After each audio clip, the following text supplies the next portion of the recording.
ഇക്കോയിന്നേ സംസാരിച്ചോളൂ. എന്റെ മകൾക്ക് വേണ്ടിയാണ് ചോദിക്കുന്നത്. ചോദിച്ചോളൂ. +1 പഠിക്കുന്ന കുട്ടിയാണേ.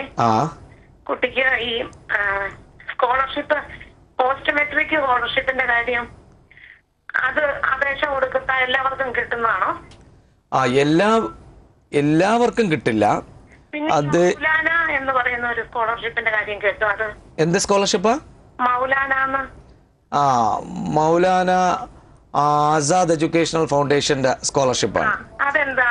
അത് ശരിക്കും ഡൽഹിയിൽ നിന്നാണ്, നേരിട്ടാണ് അപേക്ഷിക്കേണ്ടത്. മൗലാന ആസാദ് എഡ്യൂക്കേഷണൽ ഫൗണ്ടേഷൻ എന്നൊരു ഗൂഗിൾ സെർച്ച് കൊടുത്താൽ തന്നെ അതിന്റെ സ്കോളർഷിപ്പിന്റെ മുഴുവൻ വിവരം അതിൽ നിന്ന് കിട്ടും.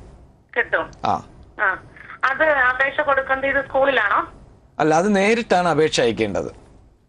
ഡൽഹിയിൽ നേരിട്ടാണ് അപേക്ഷ അയക്കേണ്ടത്. പക്ഷേ ഈ പോസ്റ്റ് മെട്രിക് സ്കോളർഷിപ്പിന് കിട്ടുമോ എന്ന് സംശയിച്ച് നിൽക്കണ്ട. പോസ്റ്റ് മെട്രിക് സ്കോളർഷിപ്പിനും അപേക്ഷിക്കുക. അല്ല, രണ്ടിനും അപേക്ഷ കൊടുക്കാവോ? ഏതെങ്കിലും ഒന്നേ അവൈൽ ചെയ്യാവൂ. അപേക്ഷ രണ്ടിനും കൊടുക്കുന്നത് കൊണ്ട് തിരക്കേടില്ല. ആണോ?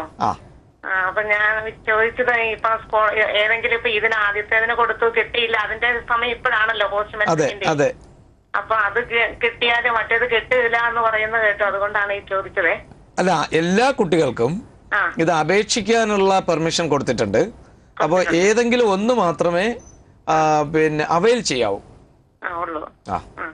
ഓക്കെ, വിളിച്ചതിന് വളരെയധികം നന്ദി സർ. നമ്മൾ കേന്ദ്ര ഗവൺമെന്റിന്റെ ന്യൂനപക്ഷങ്ങളുടെ പ്രവർത്തനങ്ങൾ ഏകോപിപ്പിക്കുന്നതിന് കേന്ദ്ര ഗവൺമെന്റിന്റെ പ്രവർത്തനങ്ങളെ കുറിച്ചാണ് പറഞ്ഞുകൊണ്ട്. അപ്പോൾ ശരിക്കും ഞാൻ പറഞ്ഞല്ലോ, അപ്പോൾ ഇങ്ങനെ വിദ്യാഭ്യാസ രംഗത്ത്, അതുപോലെ തന്നെ അവരുടെ അവകാശങ്ങൾ, ഭരണഘടനാപരമായ അവകാശങ്ങൾ, സാമൂഹികമായ അവകാശങ്ങൾ, ഇതൊക്കെ ഉറപ്പിക്കുന്നതിനായിട്ട് കമ്മീഷൻ, പിന്നെ വികസന പ്രവർത്തനങ്ങൾ അവ ശരിക്കും എല്ലാ സംസ്ഥാനങ്ങളിലും എത്തിക്കുന്നതിനും അവ ഏകോപിപ്പിക്കുന്നതിനുമായിട്ട് മിനിസ്ട്രി ഓഫ് മൈനോറിറ്റി അഫേഴ്സ്, അങ്ങനെ വിവിധ ഇതുണ്ട്. കൂടാതെ എല്ലാ സംസ്ഥാനങ്ങളിലും ഇത്തരം പ്രവർത്തനങ്ങൾ നടക്കുന്നുണ്ട് എന്ന് ഉറപ്പിക്കുവാൻ ഒരു സംസ്ഥാനതല മോണിറ്ററിംഗ് കമ്മിറ്റിയുണ്ട്. ഈ മോണിറ്ററിംഗ് കമ്മിറ്റി സാധാരണ ചീഫ് സെക്രട്ടറിയുടെ കീഴിലാണ് ഇത്തരം കമ്മിറ്റി കൂടാറുള്ളത്. ഒരു 3 മാസത്തിലൊരിക്കൽ നിർബന്ധമായും ഇത്തരം കമ്മിറ്റി കൂടുകയും ഇതിൻ്റെ പ്രവർത്തനങ്ങൾ വിലയിരുത്തുകയും അതിൻ്റെ റിപ്പോർട്ട് കേന്ദ്ര ഗവൺമെൻറ്റിന് അയച്ചു കൊടുക്കുകയും ചെയ്യാറുണ്ട്. അത് എല്ലാ പ്രവർത്തനങ്ങളും, വിദ്യാഭ്യാസ പ്രവർത്തനങ്ങൾ, അതുപോലെ അവരുടെ ഉദ്യോഗവുമായി ബന്ധപ്പെട്ട പ്രവർത്തനം, വികസന പ്രവർത്തനങ്ങൾ, ഇതിലെങ്ങനെ ആണ് ശരിക്കും കേന്ദ്ര സംസ്ഥാന ഗവൺമെൻറ്റുകളുടെ ഇടപെടലുകൾ എന്നിത്യാദി കാര്യങ്ങൾ പരിശോധിക്കുന്നതിന് വേണ്ടി കമ്മിറ്റികൾ പ്രവർത്തിക്കുന്നുണ്ട്. കൂടാതെ ജില്ലാതല മോണിറ്ററിംഗ് കമ്മിറ്റിയും പ്രവർത്തിക്കുന്നുണ്ട്. എന്താണ് ജില്ലാതല മോണിറ്ററിംഗ് കമ്മിറ്റി? ഡിസ്ട്രിക്ട് കളക്ടർ അധ്യക്ഷനായിട്ട് ശരിക്കും നമ്മുടെ ഈ ന്യൂനപക്ഷ സംഘടനാ പ്രതിനിധികളും സ്ഥാപനത്തിൻ്റെ പ്രതിനിധികളും ഓരോ വകുപ്പ് ജില്ലാതലത്തിൽ പ്രവർത്തിക്കുന്ന സാധാരണയായി നമ്മുടെ ജനങ്ങളുടെ ദൈനംദിന ജീവിതവുമായി ബന്ധപ്പെട്ട് വിദ്യാഭ്യാസം, അതുപോലെ തന്നെ ആരോഗ്യം, അങ്ങനെ തുടങ്ങിയ അത്തരം ജില്ലാതല വകുപ്പധ്യക്ഷന്മാരെ കൂടി ഉൾപ്പെടുത്തിക്കൊണ്ട് വരാനിരിക്കുന്ന നാളുകളിൽ എന്തൊക്കെ പ്രവർത്തനങ്ങൾ നമുക്ക് നടത്താൻ പറ്റും, ഏതൊക്കെ പ്രവർത്തനങ്ങളാണ് നമ്മൾ മുൻകൂട്ടി തന്നെ പദ്ധതി സമർപ്പിക്കേണ്ടത്, എങ്ങനെയാണ് അതിന് ഭരണാനുമതി ലഭിക്കാൻ വേണ്ട കാര്യങ്ങൾ ചെയ്യേണ്ടത് എന്നിത്യാദി കാര്യങ്ങളെക്കുറിച്ച് അവലോകനം നടത്തുന്നതിന് ആയിട്ട് അങ്ങനെ ജില്ലാതല കമ്മിറ്റിയും പ്രവർത്തിച്ചു വരുന്നുണ്ട്.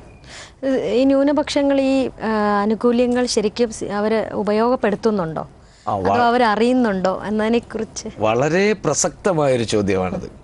ഇത്തരം ആനുകൂല്യങ്ങളൊക്കെ തന്നെ കേന്ദ്ര സംസ്ഥാന തലങ്ങളിൽ നൽകി വരുന്നുണ്ടെങ്കിലും വളരെ സമീപകാലം വരെ ഇതിൻ്റെ ഗുണഭോക്താക്കൾ ആയിട്ടുള്ള ന്യൂനപക്ഷ ജനവിഭാഗങ്ങൾ വേണ്ടുവോളം യഥാവിധി കൃത്യമായി അത് ഉപയോഗിക്കുന്നതിൽ വളരെയധികം അമാന്തം കാണിച്ചിട്ടുണ്ട്. പ്രത്യേകിച്ച് കേരളത്തിൽ അടുത്ത കാലം വരെയും സംസ്ഥാന കേന്ദ്ര ഗവൺമെൻറ്റുകൾ നടപ്പിലാക്കി വന്നിരുന്ന ന്യൂനപക്ഷ ക്ഷേമ പദ്ധതികൾ ഈ ജനവിഭാഗങ്ങൾക്കിടയിൽ കൃത്യമായി എത്തിയിട്ടുണ്ടായിരുന്നില്ല.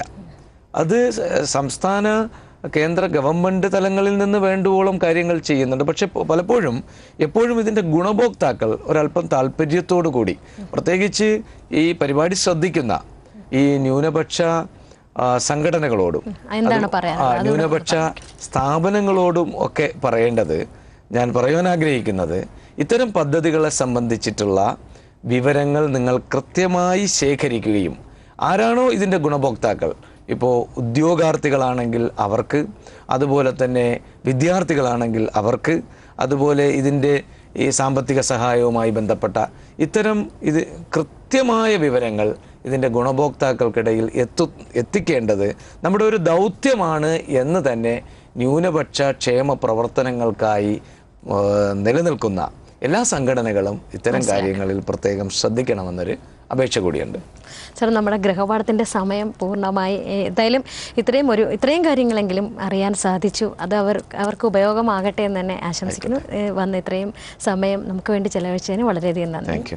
ഇന്നത്തെ ഗൃഹപാഠം ഇവിടെ പൂർണ്ണമാവുന്നു. വീണ്ടും മറ്റൊരു വിഷയവും അതിഥിയുമായി എത്താം. നന്ദി, നമസ്കാരം.